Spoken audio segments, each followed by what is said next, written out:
Olá, eu sou o Dr. Romualdo Sanches Calvo Filho, advogado criminalista, tribuno do júri, já por mais de 30 anos.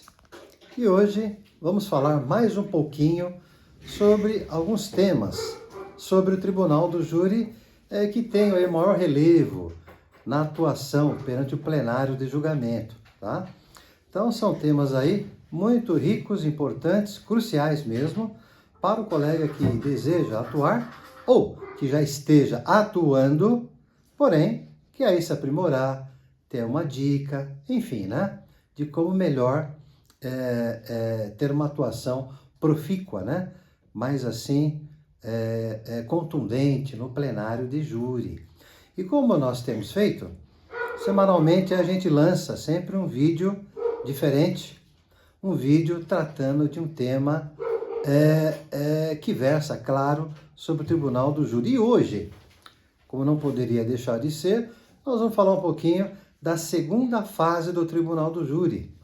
Segunda fase do Tribunal do Júri. Nós já vimos em vídeos passados que o Tribunal do Júri é um procedimento especial. Ou seja, ele vai do artigo 406 ao artigo 497. 406 ao 497, né? Portanto, aí, mais de 90 artigos, né? Mais de 90 artigos tratando aí sobre o Tribunal do Júri. E é um procedimento bifásico ou escalonado, tá? Bifásico ou escalonado. Isto é, ele tem duas fases. A primeira, tá bom? Que começa ali com o recebimento da denúncia ou da queixa, normalmente a denúncia, e vai até a sentença de pronúncia. Tá? Transitando em julgado a sentença de pronúncia, aí teremos início, tá? Da segunda fase do júri, que é também denominada judicium causae. Judicium causae, ou juízo da causa, ou juízo de mérito, tá bom? É onde, efetivamente, tá? A sorte do réu, já que ele foi encaminhado para o júri, será decidida por 7 cidadãos leigos, os jurados, o conselho de sentença, tá bom? Que é um dos órgãos que integram o Tribunal do Júri na sua segunda fase, tá? Então, essa segunda fase, ela tem início com a intimação do juiz, tá? O juiz determina, melhor dizendo, a intimação das partes processuais, leia-se, a acusação, promotor de justiça, no caso de denúncia, ou o querelante, no caso de queixa, né? No caso de ação penal pública, a ação penal privada subsidiária da pública, que é muito raro acontecer, tá? E o assistente da acusação. De regra é o promotor, tá? É o promotor que pilota a acusação, tá bom? É ele que coordena a acusação, tá bom? É a regra geral. Então ele, em primeiro lugar, depois a defesa, serão intimados para que se manifestem na fase do artigo 422. Artigo 422. O que é esse artigo 422? É justamente o artigo, como já mencionado, onde o juiz determina a intimação das partes processuais para que se manifestem, tá? Se manifestem acerca da pretensão punitiva, agora lá no plenário do júri, tá bom? E especialmente indiquem até 5 testemunhas. Então a acusação poderá rolar até 5 testemunhas e a defesa também até 5 testemunhas, tá bom? Lógico, né? Que lembrando, a vítima não é testemunha. Então, no caso de tentativa, seja ela rolada, ela não entra nesse rol de até 5 testemunhas, tá bem? Ela não entra nesse rol. outra particularidade também, e que acontece também em outros procedimentos, tá? Não apenas no tribunal do júri. Mas, nessa fase também, a defesa poderá rolar até 5 testemunhas por réu. Hã? Eu ia falar por cada réu, né? Mas soa feio, né? Por cada. Então, por réu. Até 5 testemunhas. Então, se você estiver defendendo no plenário, ou se você for por apenas um dos réus e tiver mais réus, por exemplo, réus A, B, C, D, 4. Então, você poderá rolar para cada um, ou se tiverem defensores diferentes, os defensores poderão arrolar para cada um até 5 testemunhas, ou seja, poderemos ter um rol aí de até 20 testemunhas lá no plenário de julgamento, lá no plenário do júri. Tá? Também nessa parte processual, nesse momento processual, neste instante processual, as partes também poderão juntar documentos. Todo e qualquer documento. Documento aí em sentido lato, amplo. Porque documento não é só papel que registra um fato, tá, gente? Um fato passado ou presente, tá? Uma certidão, uma fotografia, um certificado de conclusão de curso, né? Uma carteira profissional, um abaixo-assinado, tá? Então não é apenas isso. Documento em sentido lato, ou seja, uma gravação, um vídeo para ser exibido, tá? Lá no plenário, um vídeo de interesse, um filme, né? De repente, se você quer usar um filme que tenha correlação, tá bom? Para assim dar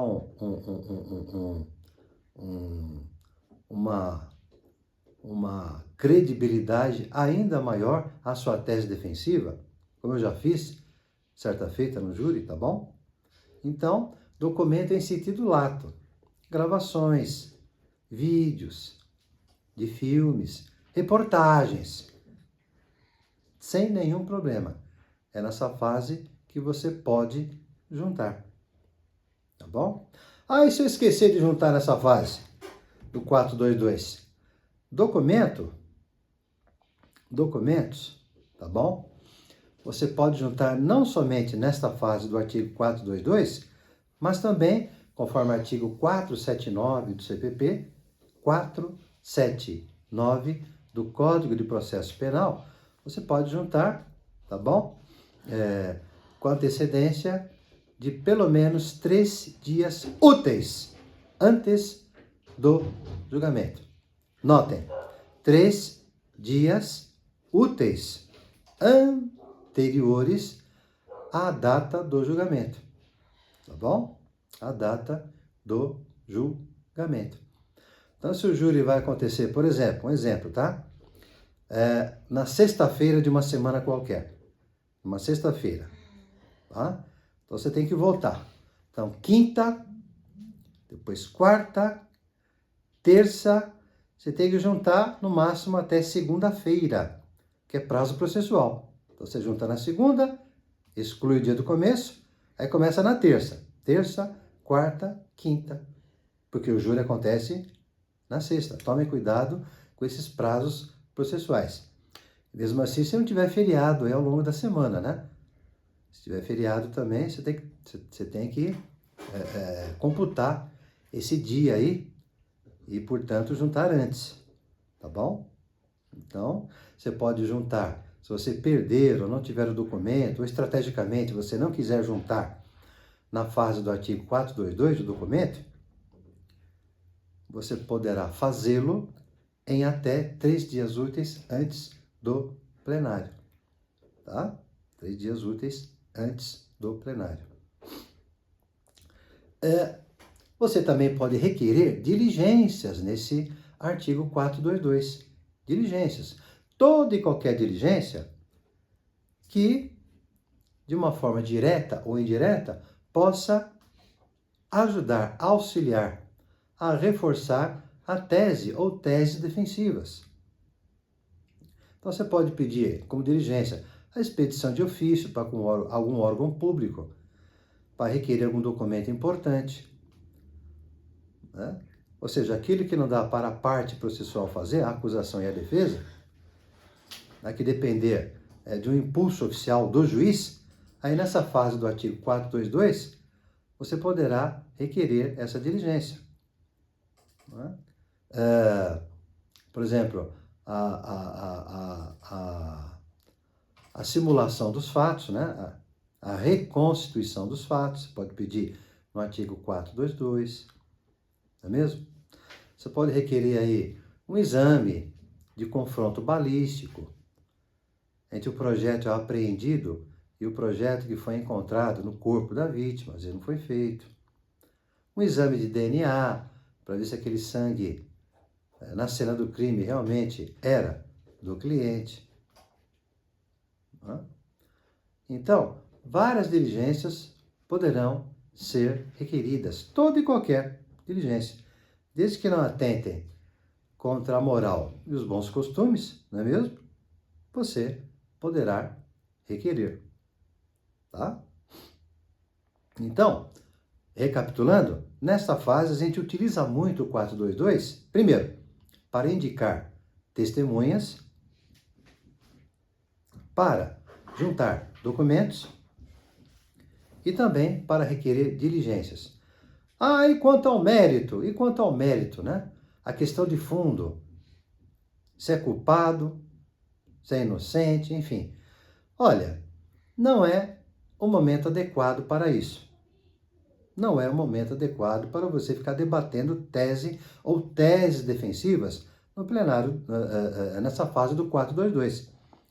Isso você deverá fazê-lo, deverá realizar no instante das alegações finais, dos debates orais, tá? De 1h30, no caso de um réu, ou até 2h30, sendo mais de um réu, tá bom?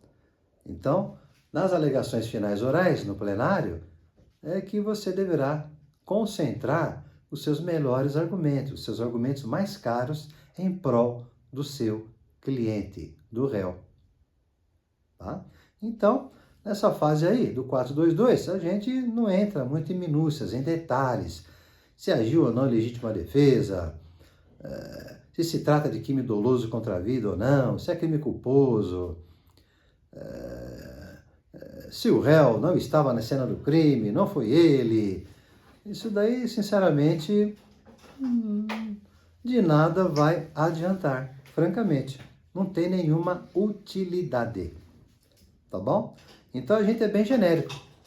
O réu está sendo processado perante esse R. Juízo do júri, como curso no artigo 121, parágrafo 2º, inciso 1 e 4 do Código Penal, porque haveria em data de 15 de fevereiro de 2024, nesta cidade de São Paulo, efetuado tiros de revólver contra a vítima, João da Silva, matando-o, cuja motivação teria sido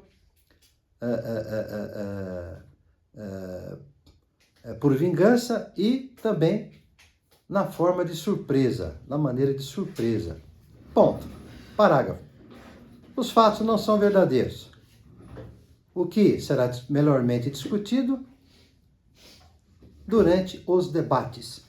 Nesta oportunidade, a defesa indica o seguinte rol de testemunhas, né? A, B, C, D. A, B, C, D, E, se você quiser esgotar o rol de 5. Pode também determinar a intimação da vítima. De repente, interessa o depoimento da vítima, dependendo do que ela tenha falado lá na polícia e na primeira fase do júri. Cada caso é um caso, né? Não é porque é vítima que necessariamente vai prejudicar o seu cliente, tá bom? Então você tem que analisar. Juntam-se também os seguintes documentos. Aí você indica quais documentos estão sendo juntados. E requer, né, em diligência, seja expedido ofício ao hospital tal para requerer o prontuário médico da vítima, por exemplo. Termos em que pede deferimento. E é interessante também que nessa peça, com relação às testemunhas, você deve arrolá-las, pedir a intimação delas, tá bom? E colocar um palavrão. Um palavrão.